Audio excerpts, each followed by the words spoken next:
आनंदवनात अनेक जण आले ते इथलेच होऊन गेले। या सगळ्यांचा इथल्या उभारणीत मोठा वाटा आहे। त्यामुळे बाबा आमटे गेल्यानंतरही काम सुरू राहतं। ही संस्था म्हणजे की Baba Amte and sons private limited नाही, असं गमतीने आम्ही म्हणतो। याच्यात असं कोणी आमटे आहेत म्हणूनच चालू आहे किंवा त्यांच्यामुळेच चालू राहिली हे काम 60 वर्ष असं नाही। अनेकांनी याच्यात आयुष्य टाकलेलं आहे। काळ बदलतोय तशी नवी नवी आव्हानं येत आहेत। ती पेलण्यासाठी तरुण पिढीकडून खूप अपेक्षा आहेत। बाबांची भिस्त ही सगळी तरुणांवरच आहे, आता आहेच म्हटलं जातं होती।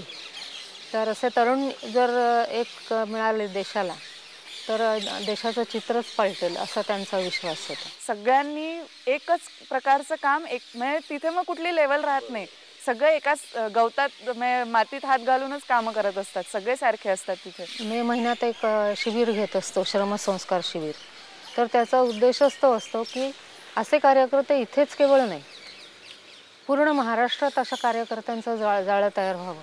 कारण गांधीजी नेहमी म्हणायचे की महाराष्ट्र हा प्रसिद्ध आहे कार्यकर्ते तयार करण्यासाठी। अजूनही कुष्ठरोगावर बरंच काम बाकी आहे। आजही कोणत्याही रोगाबद्दल किंवा अपंगत्वाबद्दल समाजाचा दृष्टिकोन चांगला नाही। आजही मध्य प्रदेशात जो बदनाम जिल्हा आहे झाबुआ, तिथे कुष्ठरोग्याला जिवंत जाळण्यात येतं, गाडण्यात येतं।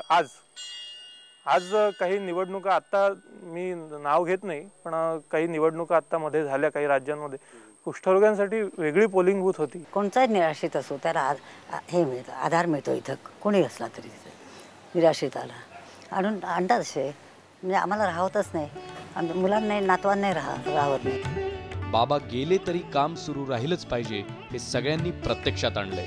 बाबा गेले असं आम्हाला त्या दिवशी सुद्धा कधी वाटलं नाही आणि आताही वाटत नाही। कारण बाबांनी सांगितलं होतं की मी गेलो तरी कामाला सुट्टी द्यायची नाही, काम चालूच राहिलं पाहिजे।